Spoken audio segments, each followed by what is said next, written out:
자, 안녕하세요. 북서원 카페 여러분. 오늘 저번 시간에 이어서 이제 로마 제정 초기 때 사회 경제 부분을 할게요. 로마 제정 초기 때 사회 경제 부분은 그렇게 볼 건 없어요. 여기에서 이제 그 앞에 사회 계층 구조 중에 좀 눈여겨볼 계층만 좀 보시면 돼요.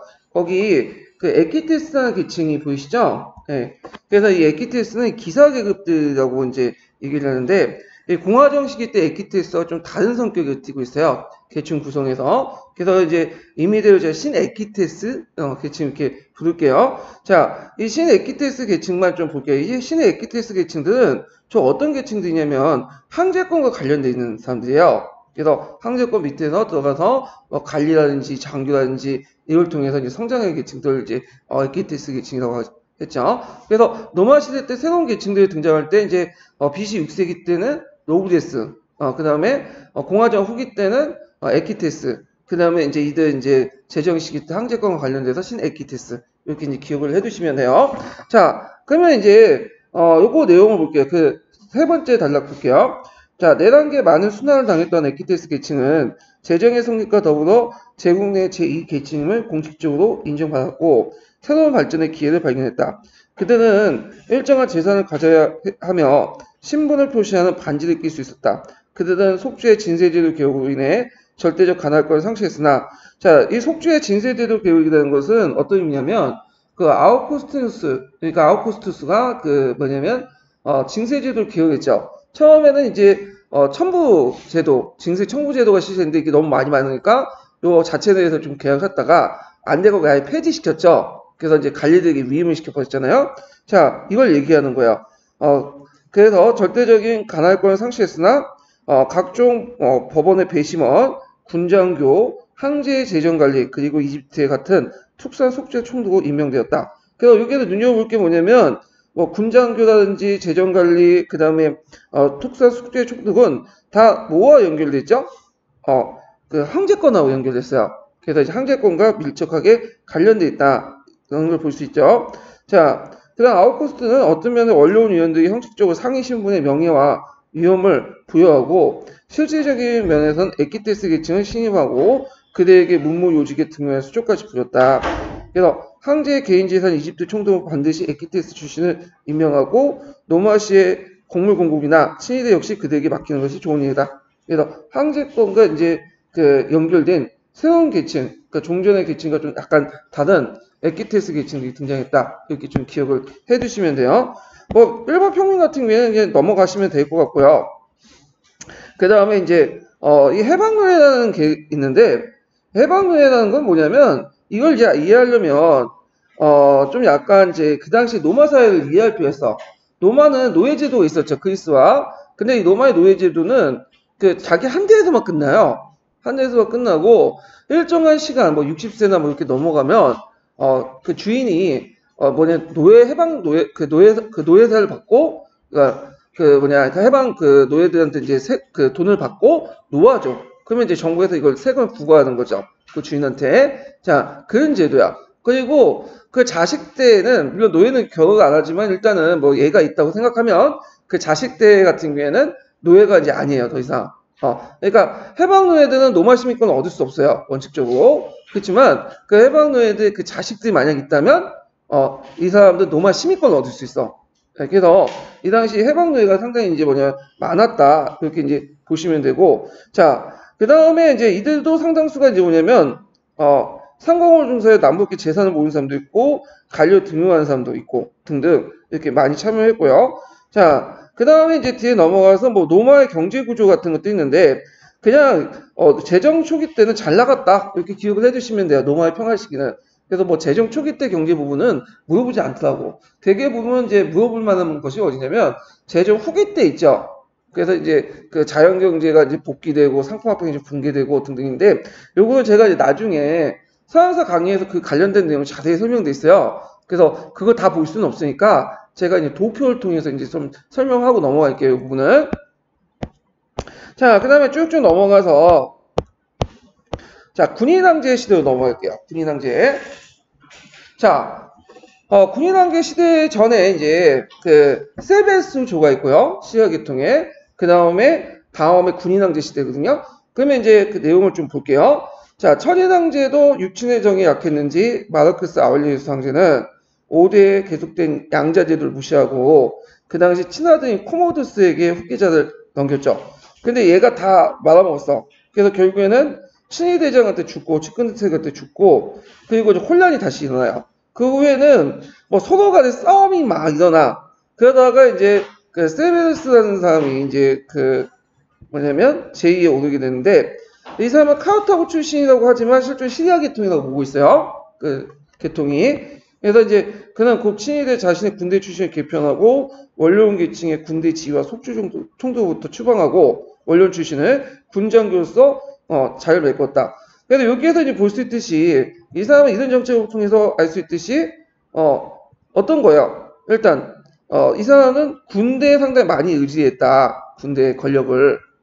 그래서 뭐 중요한 요직도 다 군대 군 출신 이렇게 배치시키고 그러다 보니까 이 세베스조 같은 경우에는 계속 뭐가 되냐면 쿠데타가 일어나고 황제가 교체되고 그리고 그것이 이제 뭐냐면 또 영향을 해갖고 나중에 군인왕제 시대에 넘어가는 그러니까 가독의 시기라고 보시면 돼요. 군인왕제 시대에 넘어가는 자 그래서 이제 그는 유능해서 뭐 동방의 파르타를 격파하고 메소포타미아 지방을 확보하고 도리타니아 출전했다가 이제 죽을 때 전사를 했죠. 그리고 그의 아들 이제 카라카라와 게타에게 유언을 남겼죠. 힘을 합쳐라. 그러나 이제 카라카 황제는 이제 게타를 죽이고요. 그 다음에 이제 했는데 이 황제는 뭐 기억할 건 별로 없어요. 이 사람이 이제 기억할 건 뭐냐면 앞에 했던 거는 뭐 그냥 지 노는데 그냥 왔다 갔다 하는 거고 이 황제 기억할 것은 그 재정이 궁핍해지니까 뭘 했다? 노마 시민권을 전 노마에 부여했다. 이것만 기억해 주시면 돼요. 재정이 궁핍하니까. 그래서 실제 이제 노마의 시민권 정책이 의미가 없어지게 돼. 이제 개나 소나 노마 시민권 갖고 있으면 별 의미가 없잖아요. 누군 갖고 누군 안 가져야지 의미가 있는 거죠. 자, 그리고 동시에 아까 얘기처럼 왜 하냐. 자, 재정이 악화되니까 아까 얘기처럼 노마 시민들에게 부여할 수 있는 상속세라든지 해방 노예세를 얻기 위해서 그렇게 한 거죠. 그리고 이 과정에서 이제 무슨 법으로 통합됐죠? 시민법이 만민법으로 통합됐죠. 그래서 종전 이혼적으로 운영됐던 그 법체가 인원화됐다. 그런 것들만 좀 기억을 해두시면 돼요. 자, 그래서 이제 노마 시민에게 부과됐던 상속세와 노예의 방세들을 새로 징수하게 하는 동시에 그 다음에 노마 및 그 이탈리아 특권적 지위가 사라지고 속주의 구분이 없어지게 됐다. 그래서 시험 문제 이렇게 나올 수 있겠죠? 노마 시민권을 전 로마 제국의 자유민에게 부과되면서 나타난 결과를 쓰시오. 그러면 요거 한 두 가지 쓰시면 되고, 그 아까 치면 것처럼 만민법 관련된 내용도 교과서에 있으니까 그것도 같이 써주시면 돼요. 자, 그 다음에 이제 칼라 이후에 여러 황제들이 이제 몇 명 황제들이 있는데, 별로, 그냥, 듣보잡이에요. 예, 그냥 넘어가시면 돼. 이런 황제들은. 그래서 쭉 넘어가고.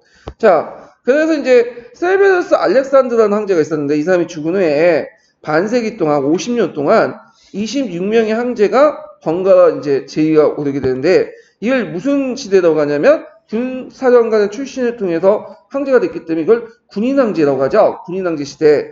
그래서 25명, 50년 동안 25명을 교체했다. 그것도 무슨 대통령 뽑는 것이 아니라 이런 이제 황제, 그 왕정 국가에서 그렇다면 정치적으로 상당히 혼란스럽다는 걸 볼 수가 있죠.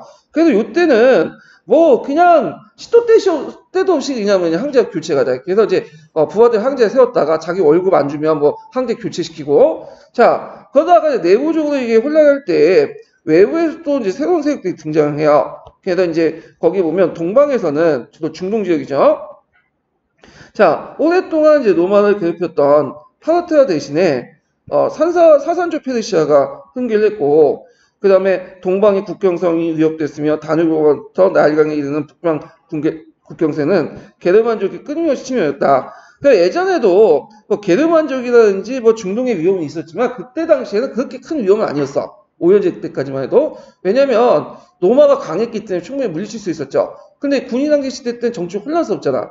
그러다 보니까 외부의 침입 효율적으로 대응을 못해요. 심지어 이제 사산조 페르시아를 이제 공격할 때 뭐냐면 그 사산조 페르시아를 공격할 때 그 싸움에서 노마의 황제가 잡히는 경우도 있었어요. 예. 그래가지고 그때 이제 뭐 이 노마의 황제가 잡혀가지고 이제 포로 생활했다 죽는 그런 경우도 있었거든요. 자, 하여튼 이렇게 이제 혼란스러운 게 있었다. 이렇게 기억을 해두시면 되고, 그 다음에 이제 노마의 군제도 바뀔 수밖에 없었다. 그래서 이제 노마의 시민권의 소유자로 구성된 정규 군단조차도 이제 속주민들이 되고 입대하고 이미 예전부터 했는데 이때부터 더 본격적으로 됐다고 보시면 돼요. 그 다음에 칼라카라 시민권 확대도 더욱 강화됐다. 왜냐면 이제 속주민도 이제 일종의 뭐야 노마 시민이죠. 그러니까 이제 많이 들어오게 되죠. 이제는 정규군단 안에.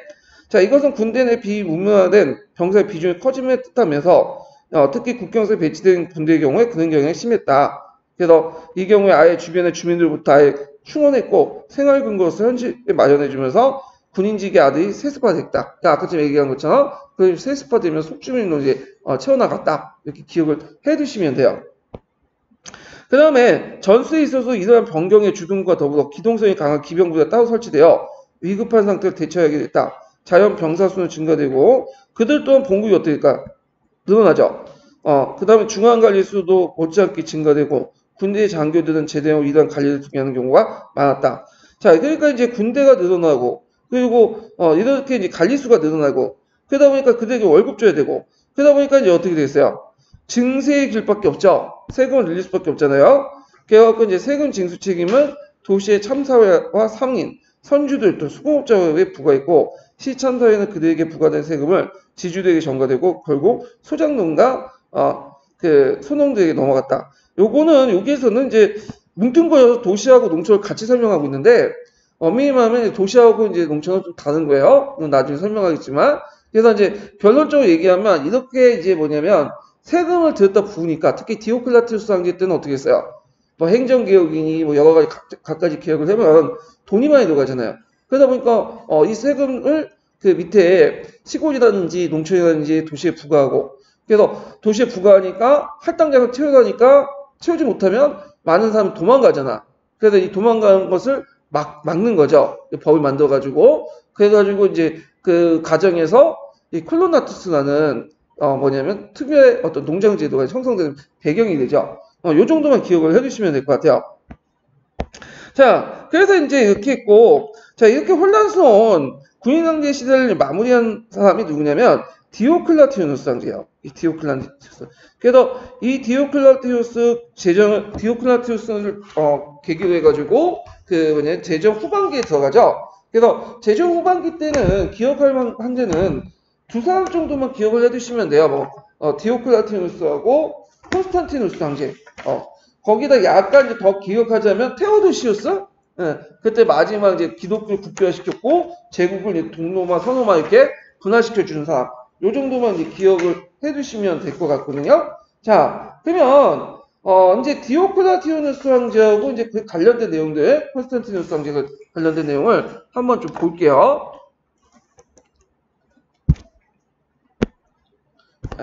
기본 교재에서 494페이지. 자, 군인왕제 시대를 마무리했던 사람이 이제 디오클라티우스 황제인데요. 이 디오클라티우스 황제 3세기 때 이제 등장했던 황제죠. 그래서 혼란과 무질서를 수습하고 개혁을 통해서 제국을 재편성하려겠다. 그래서 거기 보면 이제 디오클라티우스 황제 때부터 이제 종전에 프레케스제를 이제 없애고 전제 군주제라는 걸 시시해요. 전제 군주제. 그래서 이걸 뭐라고 하냐면 도미네라고 해요. 도미네 제도. 그래서 이 도미네 제도는 그 신적인 그 다음에 성스러운 이런 것들이거든요. 그러니까 이제 이 신적이고 성스러운 것을 이제 신격화 시켰다는 거야. 그러니까 동방의 그 전제 군주처럼 오리엔트 군주처럼 자신 신격화 시켜. 그래서 이제 겉으로 남아있던 공화정 틀을 완전히 벗어나서 전제 군주제를 만들었다. 명실상부한 있는데 의미가 있죠.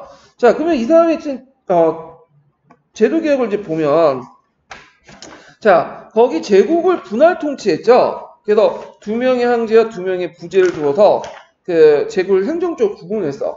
그래서 일단 이제 동쪽 지역의 황제, 그 다음에 뭐 서쪽 지역의 황제 이렇게 구분하고 거기에 이제 정제 있고 그 다음 부제. 그래서 정제가 죽으면 젊은 부제가 이제 계승하도록 이렇게 이제 시스템을 만들었어요. 그리고 제국을 4개로 크게 나눴죠. 분리했죠. 근데 이 제도는 왜 뒀겠어요? 군인왕제 시대 때 문제가 뭐냐면 황제 계승 순위를 제도화시키지 못한다는 의미가 있어. 그러니까 황제 계승 순위를 제도화시키지 못하니까 이제는 누구나 황제가 될 수 있는 거죠. 가능성이 있죠. 그러니까 이 쿠데타 일어나고 반란이 일어나고 혼란스럽단 말이야. 그걸 제도화시킬 필요가 있겠다 해갖고 4명의 황제를 이제 뒀는데 이 제도에 문제점이 있어요.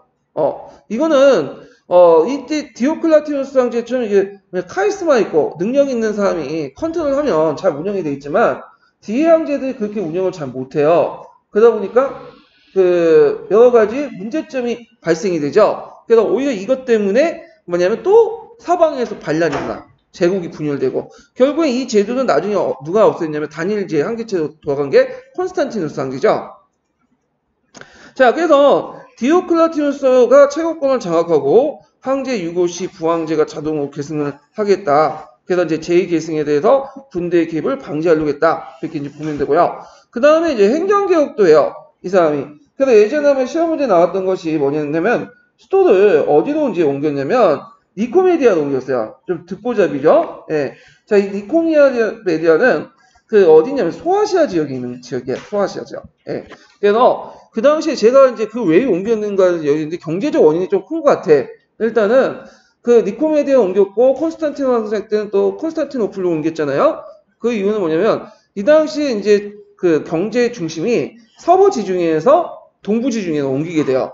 예, 그거는 좀 이따 설명하지만 자, 그 다음에 동방의 어떤 전제군주제를 답습을 했다. 이 사람이. 그래가지고 이제 디오클라티우스 황제는 동방의 이제 전제군주제를 뭐냐면 답습을 해서 자신을 초인간적 신적인 모습으로 뭐냐면 만들었죠. 그래서 뭐 옷차림이나 궁중의 예식이나 이게 마쳤고 신하가 이제 그 앞에서 무릎을 꿇고 신에 예배하듯이 이렇게 하고 그리고 이제 했는데 그러다 보니까 자신의 신처럼 섬기지 않는 그 뭐냐 종교에 대한 탄압을 하게 돼요. 그 대표적인 종교가 어떤 걸까요? 기독교죠. 그래서 이 기독교가 로마 제정 시대 때 계속 탄압을 받았지만 역대 최고로 탄압받았던 황제가 누구냐면 이 디오클라티우스 황제 때요. 예, 이건 기독교 관련된 내용 할 때 다시 얘기를 해드리고요. 그 다음에 속주를 세분화하여 중앙 집권을 했다. 그래서 아까 지금 4명의 황제를 뒀다고 했죠. 그래서 4명의 황제에 맞춰서 4대 대강국을 나눠요. 그리고 그 다음에 거기에다 또 뭐냐면 3개씩 또 나눠서 12개의 소강국을 두죠. 예, 그래서 이제 소단위도 이렇게 구획을 해. 그럼 왜 이렇게 속주를 강군한 소단위도 구획을 할까요?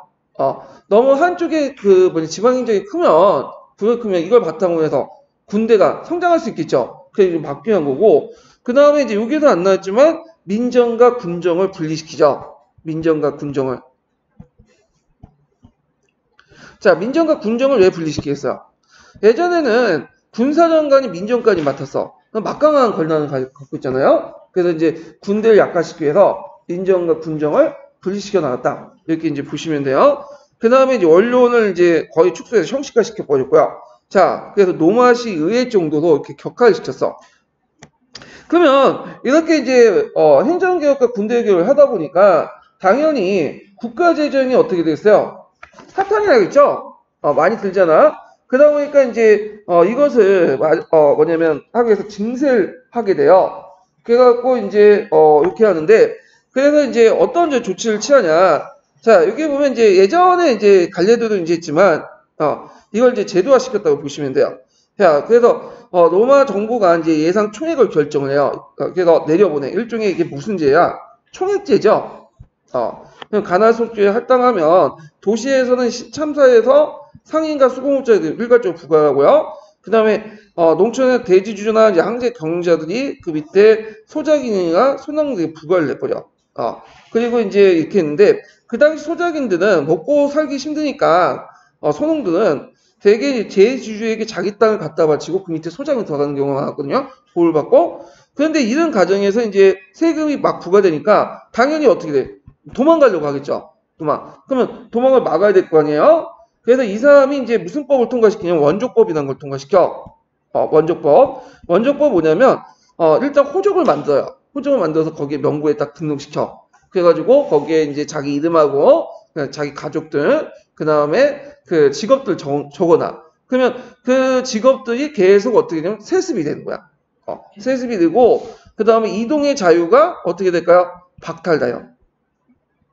이동의 자유가 박탈됐다. 그러면서 이제 뭐냐면 농촌 같은 경우에는 소작인들이 무슨 자유 소작인이 아니라 이제는 부자유 소작인이 된 거죠. 그래서 이들을 이제 뭐라고 하냐면 콜로노스라고 하죠. 그리고 이 콜로노스를 바탕으로 해서 한 대농장을 콜로나투스 이렇게 부르게 되죠. 자, 이 콜로나투스 형성 배경은 또 요거 외에도 또 이제 그 당시 경제적 배경도 있어요. 왜냐하면 이제 정복 전쟁이 이제 없어지니까 노예 공급이 어렵거든. 노예 공급이. 그러면 노예 공급이 없으니까 대신에 자유민들 이제 소작인으로 부려야 되겠죠. 근데 아까 얘기 좀 막 도망가니까 그들에게 이제 뭐냐면 원조법을 이제 제도적으로 이제 만들어가지고 아예 도망을 못 가도 간 거야. 그 부자유 소작인 이렇게 이제 된 거죠. 그래서 이제 이 부자유 소작인이 나중에 이제 중세 시대 때 뭐의 기원이 되죠? 농노의 기원이 돼요. 예. 그래서 이제 이렇게 기억을 해두시면 되고 이 부자유 소작인들 출신 배경은 대부분 평민이거나 아니면 그 해방 노예가 있어요. 해방 노예가 되게 많아요. 그래서 이제 노예를 그 당시 공급받지 못하니까 기존의 노예들을 해방시켜줬어. 왜냐면 이제 일단 노예 공급이 어렵잖아. 그러니까 노예는 또 일을 잘 안 해. 이 사람들이 감시를 해야 되고. 그리고 이제 노예를 이제 뭐냐면 그 생산하기 위해서는 되게 많은 시간이 드니까 해방을 시켜요. 그래서 그들을 한 곳에 딱 고정시켜 놓고 대신에 일을 시키는 거죠. 자, 그래서 이제 그 내용을 보면 예산 초액을 결정하고 이제 가나속죄 확대되고 그래서 이 과정에서 이제 그 상인이나 수공업자 그다음에 이런 것들 직업이 고정화되고 세습화되고요. 그다음 농촌 같은 경우에는 아까 언급한 것처럼 그 콜로누스제가 이제 형성이 됐다. 그다음에 이제 이때 경제정책 특징이 뭐냐면 또 최고가격제를 실시했다. 자, 최고가격제는 왜 실시했을까요? 그 당시에는 물가가 너무 많이 뛰었어요. 물가가. 왜냐하면 그 당시에 이제 그 인플레이션이 상당히 많았는데 그 당시에 은화가 있어요. 은화를 이제 막 찍어내기 시작해. 그래서 이 은화 가격이 많이 찍어내다 보니까 은화의 가치가 너무 하락이 된 거야. 그래가지고 물가가 뛰고 그리고 군인들에게 이제 월급 주려니까 이제 좀 택도 안 되는 저 기존의 돈 가지고 그래갖고 최고가격제 실시해서 물가와 고수를 억제하려고 했다. 자, 그래서 인플레이션 일어날 때는 주로 최고가격제 실시한다. 좀 기억을 해두시고요. 반대로 디플레이션이 일어나면 뭘 실시하죠? 최저가격제 실시하죠. 예. 그래서 이제 이게 2010년도에 나왔던 문제인데 이 최고가격제가 또 관련되어 나왔던 것이 2004년도에 문제가 나왔어. 프랑스 대혁명 때. 국민공예 때 실시한 제도 중에 하나가 뭐예요? 물가가 뜨니까 최고가격제를 실시했죠. 예, 요거와 연결시켜서 시험 문제 나왔다. 그러면 이 당시에는 그 세금을 거둘 때 은하도 이제 안 걷어요. 은하도 징수 잘 안 해. 은하를 왜 징수 안 할까요? 이거 되게 보면 악화예요. 그러니까 은의 함량이 너무 떨어져. 막 찍어내다니까 순도가 떨어지는 거야. 그래서 은하로부터 징수보다는 뭐냐면 이제는 그 세금을 헌물로 징수해. 헌물로 징수하는 게 더 남아 돌아요. 그래가지고 이런 식으로 해가지고 이제 했다. 좀 기억을 해두시면 되고요. 자, 그렇지만 이제 아까 이제 이렇게 잘 나갔던 이제 디오클레티아누스도 이 사람이 죽고 나서는 어떻게 돼요? 또 이제 혼란스러워. 그래가지고 여러 명의 황제들이 왔다 갔다 하다가 이제 그 최초 이제 콘스탄티누스 황제가 이제 등장을 하게 되죠. 이 사람은 이제 혼란을 이제 수습하고 이제 성공하게 되는데 이 사람은 원래는 이제 그 뭐냐면 브레테리카 속주 총독이에요. 그래서 갈리아 군대에 의해서 추대돼서 제2계승전쟁을 통해서 이제 그 패권을 장악했는데 그 제2계승전쟁에서 패권을 장악할 때 누구의 도움을 받았냐면 기독교 세력의 도움을 받았어. 그 사람. 예전에 기독교는 탄압을 받았죠. 탄압을 받음에도 불구하고 전 국민 한 10%가 그 당시 믿고 있었고 그 다음에 기독교 공동체가 상당히 강건했거든요. 그러다 보니까 이제 그들의 이제 심을 받은 거야. 그래서 이제 이게 사실인지 아니면 거짓인지 모르겠는데 제가 꾸민 얘기인 것 같아요. 자기가 꿈을 꿨는데 누가 들어온가? 천사가 내려오더니 너가 승리하라. 그래서 이제 십자가를 줬다는 거예요. 그래서 그 십자가를 들고 이제 싸우기 시작한 거지. 그러면서 이제 기독교인들이 적극적으로 후원해 주는 거야. 왜냐면 기독교인들은 예전에 전쟁에 참여 안 했죠. 사람의 생명을 죽이는 거니까 예수님 말씀을 어긋난다. 근데 이건 달라. 이건 뭐겠어요? 성전이잖아. 성전은 참여할 수 있어. 명분을 만들어준 거죠. 그러면서 기독교인들이 적극적으로 참여하게 되는 거야. 그러면서 이제 기독교인들의 도움을 받고 황제가 되죠. 근데 이제 세상은 공짜가 없죠. 공짜가 없어요. 예. 그러니까 여러분도 이렇게 이제 공짜로 받아가지고 가시는 분들 많은데, 카페에서. 근데 그냥 공짜로 주는 게 아니에요. 항상 나중에 토해내셔야 돼, 그거를. 자, 하여튼, 공짜가 없다 보니까 이들에게 뭘 줘야 돼? 종교의 자유 줘야겠죠. 그리고 이제, 밀라노 칙령을 공포하고, 그리고 더 나아가서 기독교를 이제 공인하고, 이걸 통해서, 기독교 세력을 뭐라고 자기 세력으로 삼으려고 했죠. 자, 그리고 수도를 옮겼어. 어디로 옮겼냐면, 예전에 비잔티움이라는 곳으로 옮겼어요. 그래서 이름을, 자기 이름을 따서 콘스탄티노플폴리스라고 이름을 바꾸죠. 나중에 이게 이제 이슬람 세력이 들어가면서 이스탄불로 이제 이름을 바뀌죠. 자, 그래서 이 비잔티움을 천도했는데 왜 천도했냐? 뭐 천도 이유는 여러 가지 있어요. 일단은 그 당시 로마는 원로가 그 당시 다신교 세력들이 존재를 했고 그 다음에 또 경제적 이유에서 볼 때는 비잔티움 자체가 상당히 요충지야. 동부 지중해 지역에. 그래서 이제 세수하고 이런 목적으로 해갖고 옮겼다. 이렇게 이제 보시면 돼요. 자, 그래서 이 외에도 이제, 콘스탄티누스는 그 콜로너스 제도를 더 강화해서 이제 소작이 도망갈 때 다시 데리고 와서, 올 수 있는 권한을 지주들에게 준 거고요. 일종의 추노와 비슷하다 보시면 돼요. 예. 그 다음에 이제, 솔리두스라는 금화를 만들었다. 그래서 예전에는 은화를 만들었잖아요. 근데 은하의 가치가 떨어지니까 솔리두스라는 금화도 사실 만들었어요. 근데 이 솔리두스 금화도 만들다 보니까 어떻게 또 많이 찍어내. 금의 질이 또 함량이 떨어져. 그래서 이제 일시적으로 안정을 키웠지만 결국에는 이제 로마의 세력을 막을 수가 없었죠. 그리고 이제 테오도시우스 황제 때 기독교가 공인화되고 죽을 때 이제 두 명의 아들에게 이제 각각 동로마, 서노마를 나눠주죠. 그래서 이제 서노마는 게르만 용병대장이었던 오도 아케르에게 멸망하고요. 동로마는 한 1000년 지속되다가 오스만 투르크에 멸망돼요.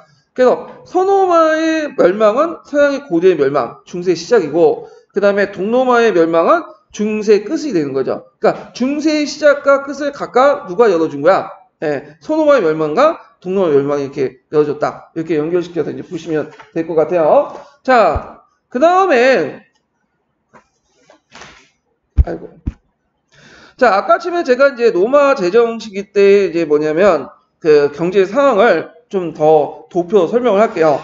제가 이제 이 도표를 그린 건데 엉터리인데 약간 이제 글씨가 엉망이에요. 좀 이해를 해주시고.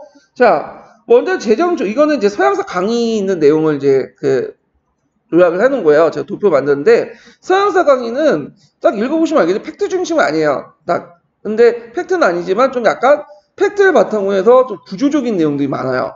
그래서 구조적인 내용들을 파악할 때는 이 서양사 강의를 보는 게 나아. 그래서 서양사 강의 보면 좀 통찰력이 생긴다고 할까요? 예, 큰 시각을 볼 수 있는데 근데 문제는 이제 작은 단위의 지역적인 문제는 서양사 강의가 먹혀들지 않아. 이거는 진짜.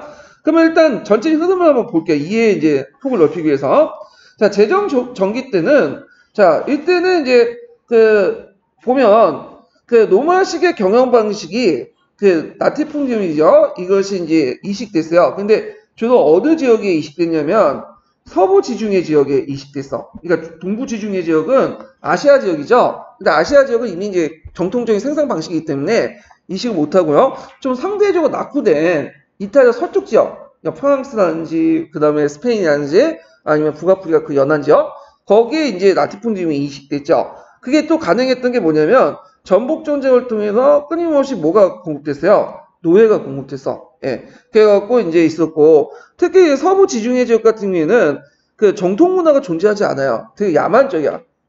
그러다 보니까 로마 문화가 쉽게 이식되죠. 그래서 그때 로마화되기 시작하고, 거꾸로 동부 지중해는 잘 안 됐어. 왜냐 그리스나 뭐 예전에 소아시아 지역이나 뭐 오리엔트 지역은 이미 이제 로마보다 훨씬 더 발전된 문화가 많았거든요. 그러다 보니까 잘 됐다. 자, 하여튼, 그런 과정에서 이제 뭐냐면 문화 변성이 일어났고 라틴어를 중심으로 한 로망스권이 형성됐어요. 그리고 이제 풍말 잉여 생산물 창출했기 때문에 많은 이제 뭐냐면 또 문화를 변성하는 기반이 됐고요. 근데 이런 선순환 구조가 제정 후기 때는 이제 망가지기 시작해. 자, 일단은 거기 이제 라티풍디움의 한계 있죠. 노예 공급이 잘 안 되고 지주계층의 착취, 그 다음에 이제 세금 부담. 그 다음에 이제 여기 보면 전염병이라든지 등등등 해가지고 기근이나 이런 등등의 전란이나 기근 통해서 노동력 감소. 그래서 이농 형성이 많아지고 이제 농촌의 노동력이 부족하기 시작하죠. 그리고 이제 노예 노동 조건을 개선하는 한계가 있어. 그러니까 노예들 좀 부려먹고 하니까 노예 공급이 안 되자. 그러면 이때부터 이제 세습화 시키기 시작해요. 예전에 세습을 안 시켰는데, 그래서 제조 중후기 때 세습화 시켰는데, 세습시키면 문제가 생겨. 왜냐면 일단 여자 노예가 있잖아, 임신을 하고 양육할 동안 여자 노동력가 어떻게 돼 있어요? 배제되죠. 쓸 수가 없어. 그러다 보니까 이제 뭐냐면 여러 가지 문제점이 있고, 거기에다가 소토지 임대가 확대되죠. 이것도 이제 한계가 있어요. 왜냐하면 소장인들이 막 도망을 가. 그래서 안 되겠다 해가지고 이제 긴급 조치, 디오클라티누스 때 강제로 토지를 결박시키는 조치를 했죠. 이걸 무슨 법이라고 해요? 원적법을 이제 만들어요. 원적법을 아까 처음에 얘기한 것처럼 아이고 잘 써지네. 네. 원적법을 만들고 그래서 이제 뭐냐면 그 당시 이제 이것은 이제 고종화 시켜버리죠. 예, 그런 것들 이제 보시면 될 것 같고요. 자, 그 다음에 이제 국가 재정도 아까쯤에 이제 군대 충성을 양속받고 병방박이 비용이 늘어나고 하니까 항실 재정이 압박하고 세금이 증대되고요. 그리고 이제 이것이 또 농민 부담을 가중시키고 그 다음에 아까 인원 형성 노동력 부족을 해갖고 또 지대 수입을 감소시키고 이런 것들이 지세 수입이 뭐냐면 낮아지고 악순환의 고리가 형성이 된 거야. 그래서 이제 이걸 파악하기 위해서 강제로 이제 토지를 결박시켰다. 이렇게 보시면 되고요. 그래서 이 도시에서는 이제 또 세금 확보하기 위해서 이런 조치들을 쭉 취했죠. 그래서 도시 재정이 부과되고 시참사에서 부과가 되고 그러다 보니까 이제 위원직을 이제 탈퇴. 왜냐면 시참사에서 부과되니까 얘네들이 더 이상 감당할 수가 없어요. 그리고 도시 탈출이 일어나고 그러다 보니까 안 되겠다 해가지고 또 뭐냐면 이들을 결박하니까 오히려 또 탈출이 가속화되고 이 탈출한 그 사람들은 어디로 갔을까요? 농촌으로 이동하죠. 왜냐면 그 도시에서는 먹고 살 수 없어. 예, 도시에 제일 중요한 게 뭐야? 상품화폐 경제잖아. 근데 그 당시 상품화폐 경제 발달 못했잖아. 그래서 도시 경제에 몰락을 했다. 그 다음에 이 항실재정 악화는 이렇게 이제 또 어떤 영향을 줬냐면 통화량 확대에 영향을 줘요. 그러다 보니 은하 가치가 하락되고 물가 상승, 수공업 생산 저하, 그 다음에 무역 대조, 도시경제 쇠퇴, 자연경제 회기, 그러면서 현물세 징수나 현물 금융시국 이렇게 이제 악순환의 고리가 형성됐다 이렇게 보시면 돼요. 정리해서 말하면 재정위기 때는 그 노마가 팽창할 수 있었던 이유가 뭐야? 끊임없는 정복 정쟁이죠. 정복 정쟁을 통해서 약탈물을 통해서 잉여 생산물을 창출하고 그리고 그걸 통해 노예를 통해서 나티품들을 굴리고 그러면서 이제 이런 선순환 구조를 가지고 있었는데 자 재정 중후기 때 들어가면서 수세 정치로 넘어가면서 이제 정복 정쟁이 없어지고 노예 공급이 끊어지고 그러면 노예 공급이 끊어지니까 이제 이걸 자유농민들이나 도시들에게 부과를 하고 근데 이걸 도망가고 그러다 보니까 이제 도망간 걸 잡기 위해서 원적법 같은 걸 만들고 근데 이게 제대로 이제 통제가 잘 안 되죠. 거기다가 이제 뭐냐면 국가 재정을 함재권을 이제 강화시키려고 하니까 뭐냐면 군대에 더 많은 돈을 줘야 되죠. 왜냐면 반란이 많이 일어나니까 그러다 보니까 또 국가 재정을 또 뭐냐면 가속화시키고 그러다 보니까 또 이제 통화량을 어떻게 돼? 쓸데없이 증발시키고 세금이 뭐냐면 제대로 안 거치고 그리고 세금을 안 거치다 보니까 이제 통화량 증대되고 하고 인플레이션이 뜨니까 상공을 어떻게 했어요? 폭삭 망하죠. 그러다 보니까 또 어떻게 도시경제가 죽고 도시경제가 죽으니까 또 뭐냐면 아까 그처럼 이제 자연경제를 해결하게 되죠. 그러니까 완전히 악순환이 되는 거야. 그러니까 노마는 항상 전쟁을 보고 이제 먹고 살았던 국가인데 전쟁이 끝나니까 이것이 이제 사회경제에 큰 부정적 영향을 줬다.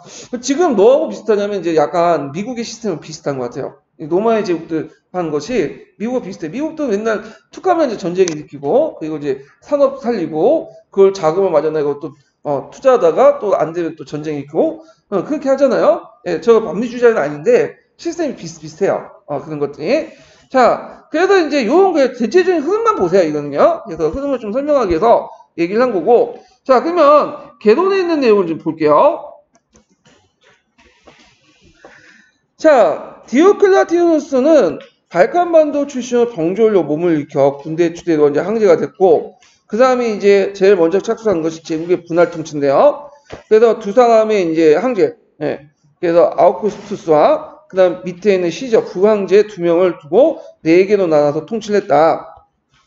그 이유는 뭐냐면 디오클라티누스는 최고권을 장악하고 황제 유구 시에는 부황제가 자동적으로 그를 계승함으로써 제2계승에 대한 군대 그 개입을 방지하려고 했다. 그래서 왜 4명의 항제를 뒀느냐에 대해서 쓰다면 요걸 쓰시면 될 것 같아요. 예.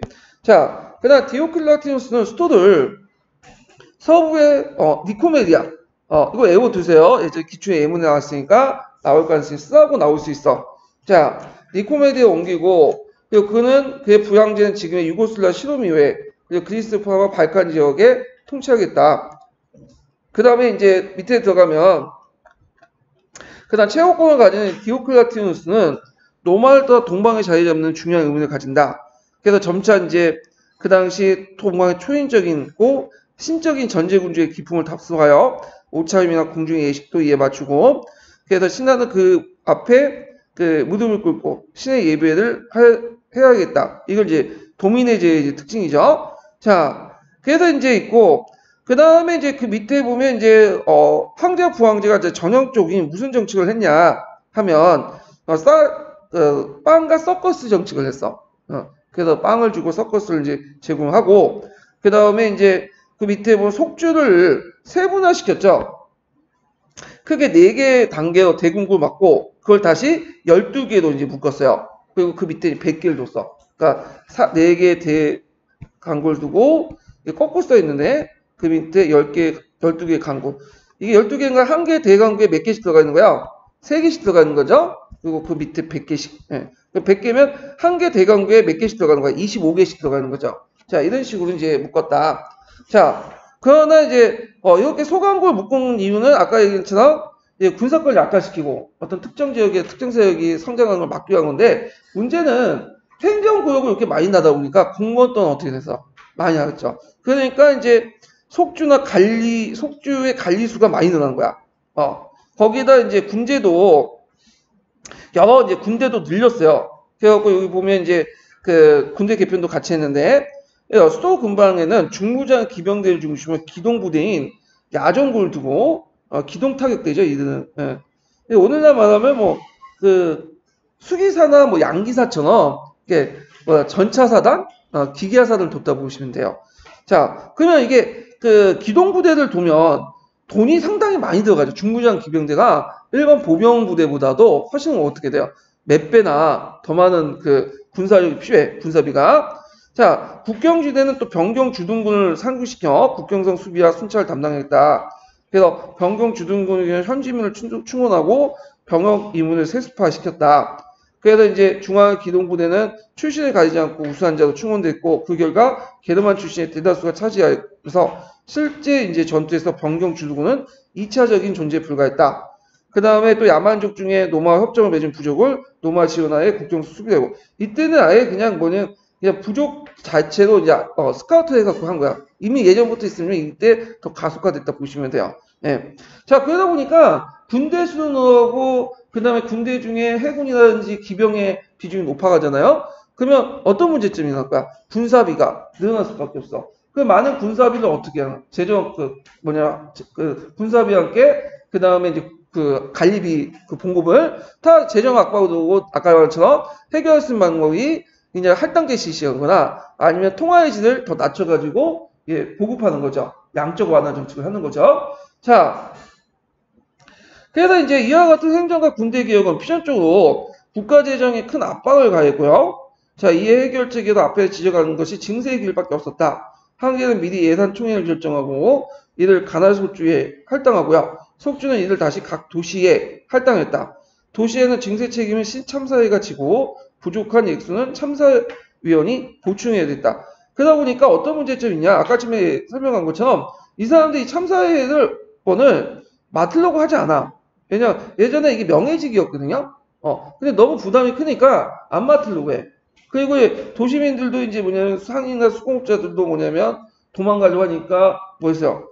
직업이나 이런 고정을 세습화시키죠. 근데 문제는 상품화폐 경제가 발달 세트하고 도시 경제가 세트하니까 이제 도시에 있을 필요 없죠. 그러니까 도망가는 거. 어디 도망갔어요? 농촌으로 가는 거죠. 그래서 도시 세트를 더 가속화시키는 그 문제점이 났죠.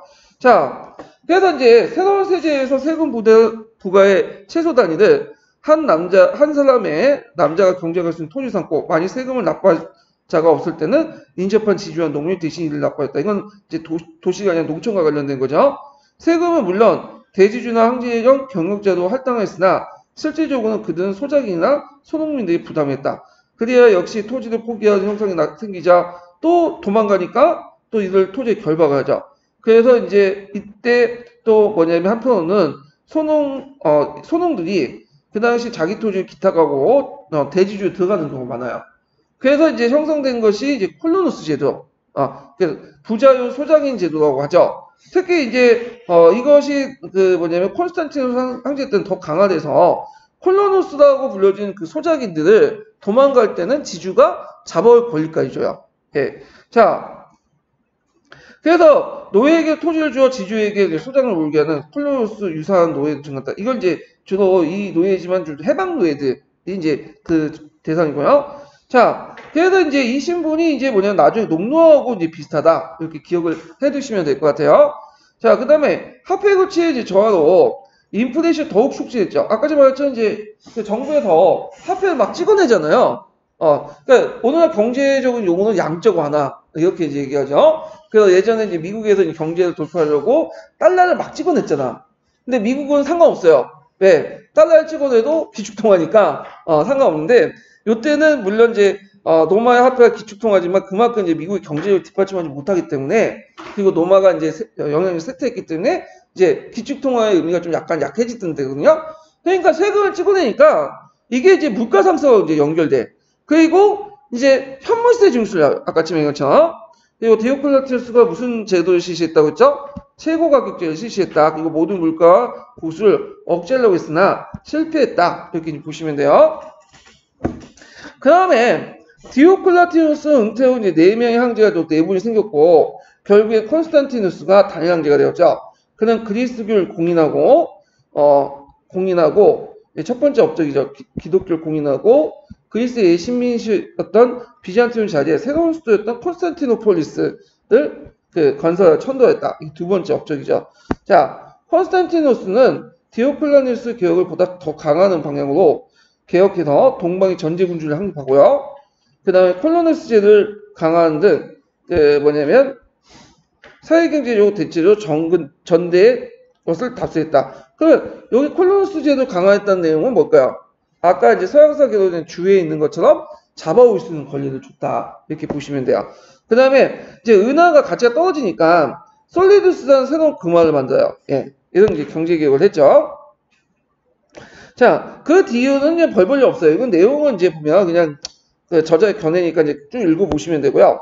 뒤에 이제 서노마 황제, 서노마의 몰락을 볼게요. 자, 여기 보면 이제 콘스탄티누스 황제가 이제 뭐냐면 죽은 후에 뭐 세 제국을 다시 분할 통치를 했고, 결국에 콘스탄티누스 2세가 있다가 단독 지배를 하게 되고요.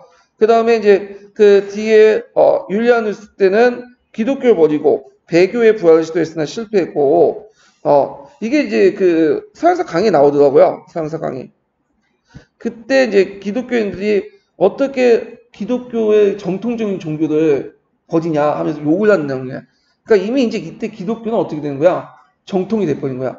정통이. 자, 하여튼 그 당시 이제 그가 죽은 뒤 얼마 뒤에 훈족의 압박을 받아서 소고특에 이제 대이동이 났죠. 그래서 원래는 그 게르만족들이 조금씩 이동을 했어요. 게르만족들이. 왜 이동했냐면 뭐 그들이 이제 그 당시 농경 생활도 했거든요. 근데 농사를 못 짓다 보니까 계속 뭐 땅을 버리고 밑으로 내려와요. 그리고 이제 또 노마 문화에 대한 동경 이런 것도 있고, 그 다음에 노마에서 이제 일자리를 구하는 목적으로 해갖고 들어오다가 이때 이제 훈족의 침입 때부터 본격적으로 대규모 침입을 하고 온 거야. 그래서 이제 훈족이 서고투를 치고 서고투가 동고투를 치고 하면서 어떻게 돼요? 대규모 이동이 일어나죠. 그래도 또 이 노마의 이제 그 서고투족이나 이런 것들 훈족들의 이제 압박을 침입을 막기 위해서 노마의 황제들이 이제 여러 군대를 동원해서 이제 싸우게 되는데, 자, 그 과정에서 이제 뭐냐면 밸런스 황제가 뭐 죽고 등등 했어요. 그리고 이제 테오도시우스 황제 때 아까 얘기했잖아. 기독교를 국교화시키죠. 그리고 죽음에 임하여 제국을 나눠서 동노마는 장자에게, 서노마는 찬압에게 이렇게 하면서 분할 통치를 하게 되죠. 자, 그래서 이제 이렇게 해서 이제 분할을 했고요.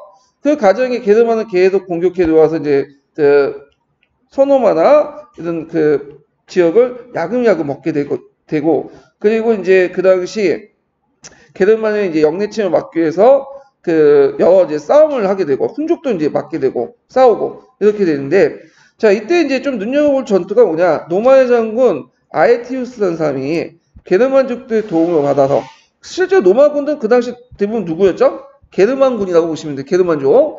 그래서 혼족의 아틸란 이 사람 기억을 해두셔야겠죠? 유명한 사람이에요.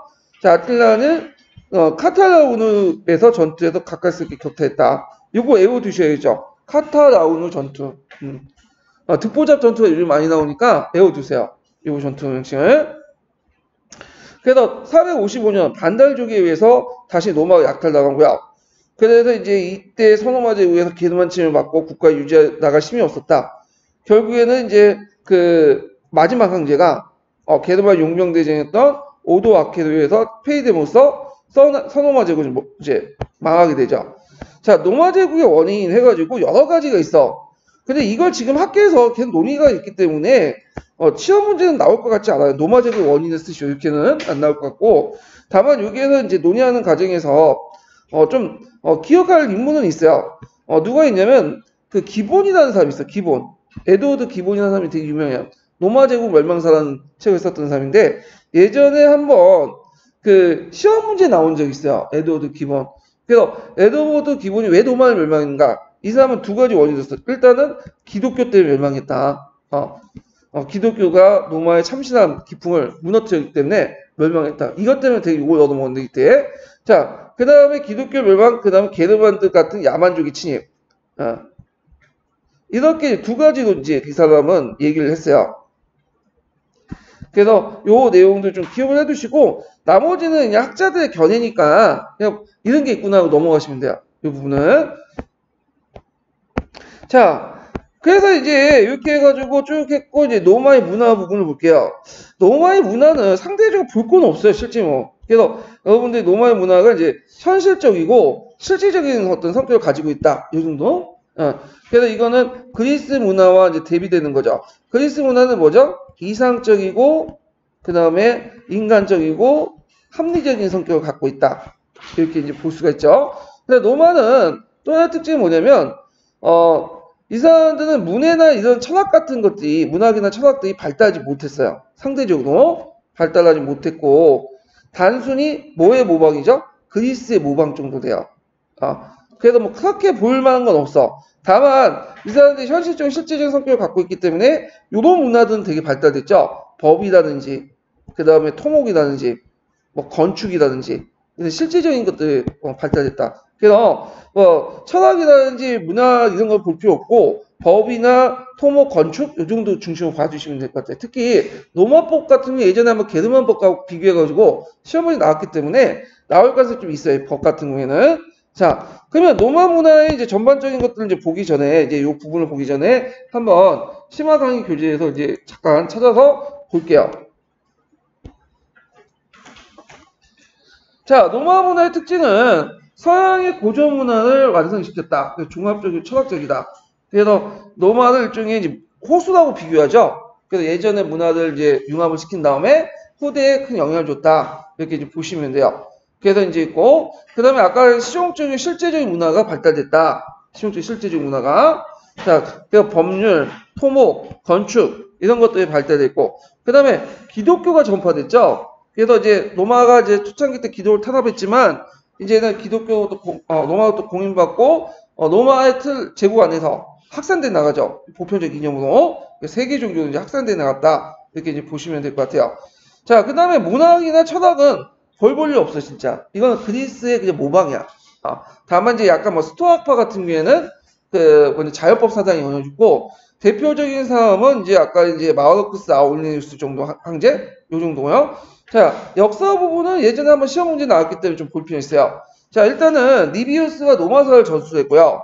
그다음 타킨투스가 이제 게르마니아를 저수했죠. 그래서 보통 이제 역사서 중에 기록물 중에 그다음 게르만족들을 알 수 있는 어떤 것들이 두 가지 작품이 있어요. 하나가 타킨투스의 게르마니아와 여기는 안 나왔지만 시저가 쓴 갈리아 전기. 게르마니아와 갈리아 전기가 그 당시에 게르만족들의 일상을 알 수 있는 작품이었다. 이 정도만 기억을 해두시면 돼요. 그 다음에 이제 예전에 나왔던 게 폴리비우스라는 사람이야. 폴리비우스는 노마 발전사를 썼어요. 그래서 그리스와 카르타고의 몰락과 지중해 세계를 통일하는 노마의 팽창을 목표하고 노마의 흥기를 세계사적 관점에서 서술했고, 그 다음에 이 사람은 역사의 참된 목적과 훈계의 조언이 있고 교훈적 측면을 강조했다. 아까 말처럼 이제 대부분 90%는 뭘 강조했다고 했대? 정근대 시대 때 역사가는 교훈적 역사가. 모든 그냥 교훈적 역사 쓰시면 돼요. 그 다음에 역사 서술의 실용성 개념을 돌리고 순환사관. 그러니까 교훈적 역사관 항상 뭐하고 연결되어 있냐? 순환사관이야. 그러니까 모르시면 그냥 교훈적 그 역사관, 순환사관 딱 두 개만 써도 웬만한 다 떨어져 나가. 예. 그래갖고 이제 그 당시 폴리비우스가 왜 노마가 흥기했는가를 이제 민주주의, 그러니까 이제 정치제도 발전 과정을 이제 본데 이 정치제도가 이렇게 순환된다 이렇게 보는 거야. 왕정, 참주정, 귀족정, 가두정, 위주정, 중우정, 다시 뭐 왕정 이렇게 순환된다 이런 것들 이제 주장을 했고요. 프로타고는 비교 영조 있었죠. 뭐 이런 것도 있고. 자, 노마의 법률을 좀 볼게요. 노마하면 뭐가 생각나요? 법이 생각하죠. 그래서 로마는 3번 점령했다고 했잖아요. 세계를. 하나는 영토로, 하나는 법으로, 하나는 기독교로. 그래서 이제 법이 상당히 발전됐고, 특히 로마의 법 중에 발전된 게 형법이 아니라 민법이 발달했어요. 형법은 그렇게 발달하지 못했어. 근데 민법은 발달됐고, 이게 이제 뭐냐면 근대 법전에 큰 영향을 줬다. 예. 그리고 이제 법의 구성 발전 단계가 이렇게 쭉 나와 있죠. 그래서 처음에 불륜법, 그래서 이따가 시민법. 그래서 최초의 시민법이 뭐야? 시민법이죠? 그래서 시민법 같은 경우에는 성문화시킨 최초의 시민법인데 이걸 통해 귀족의 어떤 자의적인 어떤 법 집행을 막았다는 거. 그 다음 뭐 니키니우스법, 섹스티우스법, 니키니우스 섹스티우스법, 호테시우스법 여러 법들이 있어요. 예. 자, 이런 것들 이제 시민법이 나오는데 이 시민법은 로마 시민권을 가지고 있는 사람들만 대상으로 한 거야. 그래서 속주민들에게 이제 새로운 법이 필요했죠. 특히 로마법을 속주민에게 일괄적으로 적용할 수 없는 게 뭐냐면 그 나름대로 뭐야? 속주민 나름대로 법률 체계도 있고 간섭도 있고 전통도 있잖아요.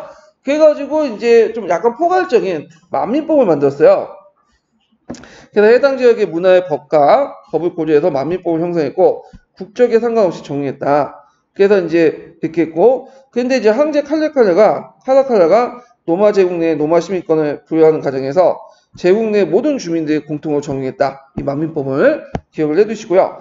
자, 그러면 시민법하고 만민법이 실정법이죠. 그러면 그 실정법의 어떤 철학적 근거나 원리 이런 것들을 제공하는 법이 필요하겠죠. 지금도 현대법에서도 실정법이 뭐 그 법률이나 법령이 있죠. 그러면 그 법률과 법령을 이제 뭐냐면 근거를 할 수 있는 법이 뭐야? 상위법이 헌법이잖아. 헌법은 실정법은 아니죠. 이거는 헌법은 이게 실정법이 아니야. 실정법이. 그렇지만 뭘 제공해요? 법의 이념이나 근거를 제공하죠. 추상적 이념이나 근거를 제공하는 법인데 그 역할을 하는 것이 뭐냐? 자연법이야. 자연법은 어디에 나왔죠? 헬레니즘 시대 때 스토아파에서 영향을 받은 거죠. 그래서 이 자연법을 이제 강조했다. 그래서 스토아 철학에 영향을 받았다. 이렇게 이제 해서 보편적인 법기의 기본 원리를 강조했다. 그래서 이제 만민법과 시민법을 초월한 모든 민족들이 초월한 뭐냐면 보편적 공감할 수 있는 법 이런 것들이 자연법이다. 그래서 실정법의 어떤 이념과 근거를 제공했고 그 영향을 줬던 철학이 스토아 철학이다. 이렇게 기억을 해두시고요. 자, 그 다음에 그 자연법이 되게 강조하는 게 뭐냐면 형평의 원리를 강조해. 형평. 네. 형평이란 뭐냐면 자, 정근대 시대 때 형평의 원리가 적용되지 않죠. 법 앞에 누군 사람이 다 평등하지 않아요. 자, 뭐냐면 귀족, 평민, 노예는 다 각각 불평등하죠. 그런데 로마법만 특이하게 법 앞에 모든 사람이 평등해. 귀족이라든지 그다음에 평민이라든지 형식적 평등이 있지만 일단 형평성을 항상 강조했다. 이런 것들을 이제 기억을 해두시고 자 이렇게 이제 시민법, 만민법, 자연법 등등등 여러 법 관례들을 하나 정리할 필요가 있었어요. 그래서 5세기 때 이 법을 이제 정리했던 사람이 누구냐? 그 유명한 동로마 황제 유스티누스 대제죠.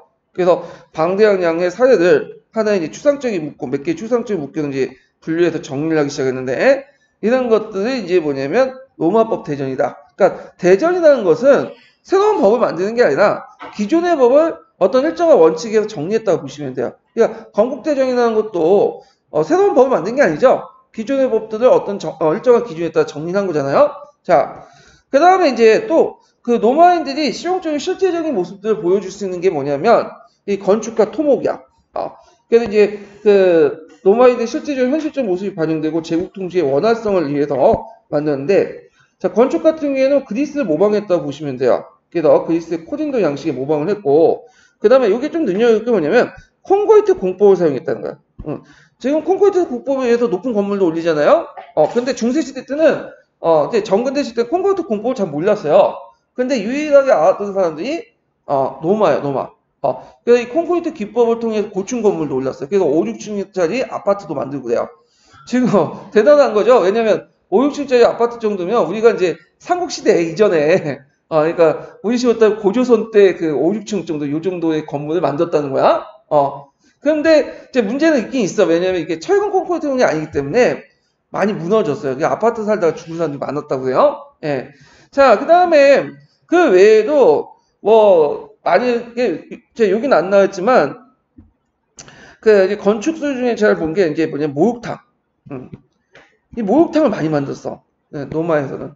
그 목욕탕이 지금 단순히 목욕하는 곳이 아니라 일종의 내조 공간이에요. 거기서 뭐 책도 읽고 간단한 스포츠 게임도 했고 차도 마시고 그리고 이제 역대 황제들이 그 뭐냐면 어떤 빵과 서커스 차원에서 이 목욕탕을 많이 지었어. 그 재정을 투입해가지고. 그래서 지금 그 관련된 유물유적도 많거든요.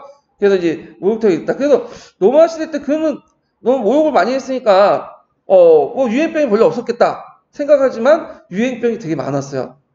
많이 씻었는데도 불구하고. 왜 그러냐면 지금은 물을 막 갈아주잖아요. 근데 그 당시에 그런 게 없고 그냥 고인물에다 그냥 들어가서 풍덩하고 그 밑에 세균들이 막 자랄 거 아니야. 그러니까 목욕탕 들어가면 그냥 병 들고 그냥 병을 씻고 오는 게 아니라 병에 더 들어가요. 일종의 병원군처럼. 예. 하여튼 뭐 여러 가지 문제점이 있었다. 하지만 어쨌든 이런 목욕탕을 많이 만들었고요. 토목 같은 경우에는 이제 사회 간접자본 시설과 관련됐죠. 그래서 로마는 군사도가 되게 발달돼서 평상 그 전쟁식 군사도를 사용했지만 또 이제 뭐냐면 이걸 또 평상시에는 경제적 목적으로 사용되죠. 그래서 이런 도로 건설 건축 기법은 로마만 발달한 건 아니에요. 그 여러분들 이제 아시아나 그 다음에 페르시아 이런 것들 아마 영향을 받은 것 같아요. 로마도 거기에. 그래서 모든 길은 다 로마로부터라는 말이 있잖아요. 예. 그래서 이제 이런 로마의 길들이 발달했는데 이 중세 시대 오면서 어떻게 되게 다시 쇠퇴하죠.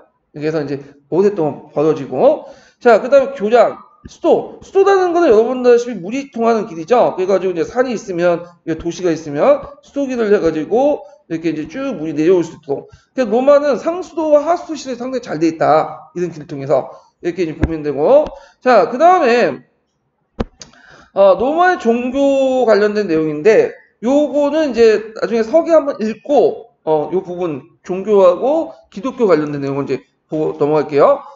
좀 쉬었다가 할까요? 지금 잠깐만요. 우리가 몇 시에 시작했죠? 28분이네요. 잠깐 쉬었다 할게요. 그 부분을. 네.